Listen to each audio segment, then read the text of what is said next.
നമസ്കാരം. ഹലോ.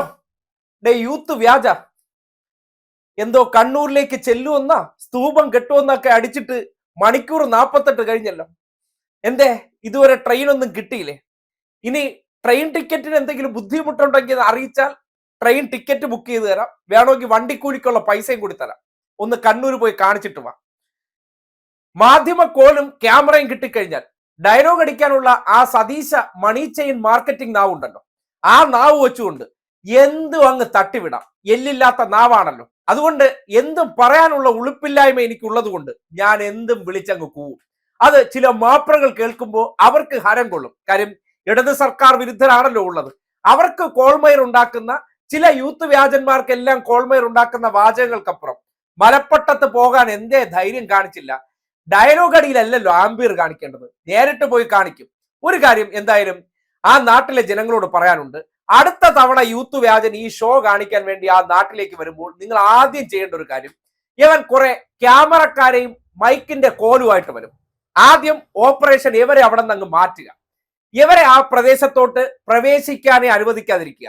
ഇവന്റെ ഒരു പതിവ് തന്ത്രം ഇതൊക്കെയാണ്. എന്തെന്ന് വെച്ചാൽ എവിടെയും മാധ്യമങ്ങളെ വിളിച്ചു കൂട്ടിയതിന് ശേഷം അതിന്റെ മുന്നിൽ കിടന്ന് പട്ടി ഷോ കാണിക്കലാണ്. ആ പട്ടി ഷോ കാണിച്ച് മാധ്യമങ്ങളെയും മാപ്രങ്ങളെയും സംബന്ധിക്കുന്നിടത്തോളം അവർക്ക് മാസപ്പടി കിട്ടിയിരിക്കുന്നതുകൊണ്ടും PR വർക്കിന്റെ കൊട്ടേഷൻ ഏറ്റെടുത്തിരിക്കുന്നതുകൊണ്ടും ഇവരെ പൊലിപ്പിച്ച് അങ്ങ് വലിയ കൂലിയെഴുത്തുകൾ അങ്ങ് നടത്തും. അതിനപ്പുറത്തേക്ക് യഥാർത്ഥത്തിൽ എന്താണ് സംഭവിക്കാറുള്ളത്? ഈ മാപ്ര കോലുകളോ ക്യാമറയോ ഇല്ലെങ്കിൽ ഇവ വെറും ഊതിപ്പെരിപ്പിച്ച ബലൂൺ മാത്രമാണ്. ഒരു സംശയമില്ല. എവിടെയാണ് ഒരു മികച്ച സമരം നടത്തിയിട്ടുള്ളത്? എവിടെയാണ് വ്യാജത്തരമില്ലാത്ത പ്രവർത്തനം നടത്തിയിട്ടുണ്ട്? എവിടെയാണ് ഇദ്ദേഹത്തിന്റെ നേതൃത്വത്തിൽ യൂത്തന്മാർക്ക് വലിയ മൂവ്മെന്റ് ഉണ്ടായിട്ടുള്ളത്? എല്ലാം PR പണിക്ക് വേണ്ടി ക്യാമറകൾക്ക് മുന്നിലെ ഷോയ്ക്കപ്പുറം ക്യാമറ എന്നൊരു സംവിധാനവും മൈക്കിന്റെ കോലോ ഇല്ലെങ്കിൽ ഇവന്റെ ഒന്നും അഡ്രസ് ഇല്ലെന്നേ. മലപ്പട്ടത്തും അതേ രംഗങ്ങളാണ് കാണാൻ കഴിഞ്ഞത്. ആ പോലീസ് ഉദ്യോഗസ്ഥരുടെ മുന്നിലേക്കൊക്കെ ഇത്രയും വലിയ തീക്ഷ്ണമായിട്ടുള്ള സമരവും ഉന്തും തള്ളലൊക്കെ കാണിക്കുന്നത് എന്തിനാണ്? ക്യാമറയിൽ പതിയാൻ വേണ്ടി. ക്യാമറകൾ കൊണ്ടുള്ള നാടകങ്ങൾക്കപ്പുറവും അഭിനയങ്ങൾക്കപ്പുറവും അതിന്റെ മുന്നിലെ ഗീർവാണ ഡയലോഗുകൾക്കപ്പുറം വെറും പൊള്ളയാണ് ഈ മാങ്കൂട്ടം എന്നുള്ള കാര്യത്തിൽ ഒരു സംശയവുമില്ല. മൂക്കാതെ പഴുത്തൊരീനം. അതുകൊണ്ടാണല്ലോ കഴിഞ്ഞ ദിവസം KK രാഗേഷ് വെറും മൂട്ടയാണ്, മൂട്ട വന്ന് കടിച്ചാൽ ചൊറിച്ചിലുണ്ടാകും, പുലികളെയും സ്രാവുകളെയും അതിജീവിച്ചു, പക്ഷേ മൂട്ടകൾ എന്നെ ശല്യം ചെയ്യുന്നുണ്ട്, ആ മൂട്ട മാത്രമാണ് ഇടതുപക്ഷ പാർട്ടികളെ സംബന്ധിച്ചിടത്തോളം രാഹുൽ മാങ്കൂട്ടം എന്ന് പറഞ്ഞിട്ട് ഞാൻ അങ്ങോട്ടേക്ക് ഇനിയും വരുമെന്നൊക്കെ ഗീർവാണം അടിച്ചു കഴിഞ്ഞാൽ സതീശനെ പോലെയാണ്. സതീശൻ നിയമസഭയിലൊക്കെ പല ഡയലോഗുകൾ ഇതുപോലെയൊക്കെ അടിച്ചിട്ട് ഏതെങ്കിലും ഒരു കാര്യം ഇതുവരെ ചെയ്തതായിട്ട് നിങ്ങൾ കണ്ടിട്ടുണ്ടോ? അതിന്റെ ഫോളോ അപ്പ് ഒന്നും മാപ്രകൾക്ക് ആവശ്യമില്ല. അന്നത്തെ വാർത്താ കച്ചവടത്തിന് ഏതെങ്കിലും ഒരു ഡയലോഗ് അങ്ങോട്ട് കിട്ടിക്കഴിഞ്ഞാൽ ആ ഡയലോഗ് കൊണ്ടുപോയിട്ട് ഇവർക്ക് കട്ട് ചെയ്ത് പേസ്റ്റ് ചെയ്ത് പ്രചരിപ്പിക്കാൻ വേണ്ടിയുള്ള ചില സോഷ്യൽ മീഡിയ റീൽസ് കണ്ടന്റ് ആക്കാൻ വേണ്ടി അടിക്കുന്ന ഡയലോഗിനപ്പുറം വെറും പടമാണ്, അല്ലെങ്കിൽ വെറും ബനാനയാണ് ഈ കാണുന്ന മുതലെന്ന് എല്ലാവർക്കും അറിയാം. കോൺഗ്രസുകാർ പുതിയ കാലഘട്ടത്തിൽ കണ്ടെത്തിയ ഒരു മികച്ച വാഴ.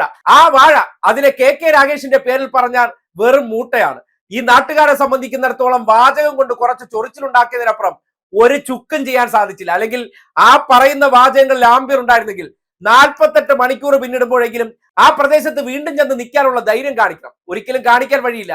ക്യാമറകൾ ഓഫ് ചെയ്തതിനു ശേഷം അവിടെ എങ്ങനെയാണ് കാറിലേക്ക് നടന്നു പോയതിന്റെ കഥകളൊക്കെ ആ നാട്ടിലെ ജനങ്ങൾ തന്നെ സോഷ്യൽ മീഡിയ പോസ്റ്റുകളിലൂടെയൊക്കെ പറഞ്ഞിട്ടുണ്ട്. മുട്ടടിച്ച് മുള്ളിക്കൊണ്ടാണ് കുറച്ചു ദൂരത്ത് കിടന്ന കാറിലേക്ക് പോയി കയറിയത്. ആ രീതിയിൽ ആലില പോലെ വിറച്ചവൻ ഈ ക്യാമറ മൈക്കുകൾക്ക് മുന്നിൽ അഭിനയിക്കാൻ മിടുക്കനാണ്. അതിന്റെ മുന്നിൽ നിന്ന് ഡയലോഗ് ഗീർവാണങ്ങൾ അടിക്കുമെന്ന് സതീശൻ ഉറപ്പുള്ളത് കൊണ്ട് പറഞ്ഞു വിട്ട് ചാവേറാക്കിയിട്ട് ആ ഡയലോഗ് മാത്രം നീ അടിച്ചിട്ട് വന്നാ മതി. ഈ കബഡി മത്സരത്തിലൊക്കെ പറയും പോലെ എങ്ങനെയെങ്കിലും ആ ലൈനിൽ തൊട്ടിട്ട് വാ എന്ന് പറയുന്നത് പോലെ ഇടതുപക്ഷത്തിന്റെ ഉറച്ച കോട്ടകളിൽ ചെന്നിട്ട് എങ്ങനെയെങ്കിലും ഒരു ചെറിയ പ്രശ്നം ഉണ്ടാക്കിയിട്ട് അവിടെ നിന്ന് ഓടി രക്ഷപ്പെട്ടുകളാ. ആ പറഞ്ഞു വിട്ടതിന്റെ അടിസ്ഥാനത്തിൽ ചെയ്ത പ്രവർത്തനങ്ങൾക്കപ്പുറം ഒരംശം പോലും പറയുന്ന വാചകങ്ങൾക്കപ്പുറം ഒരു പുല്ലും ചെയ്യാൻ കപ്പാസിറ്റി ഇല്ലാത്ത ഒരു പേടിത്തൊണ്ടനാണ് മാങ്കൂട്ടം എന്നുള്ള കാര്യത്തിൽ ഒരു സംശയവുമില്ലെന്ന്.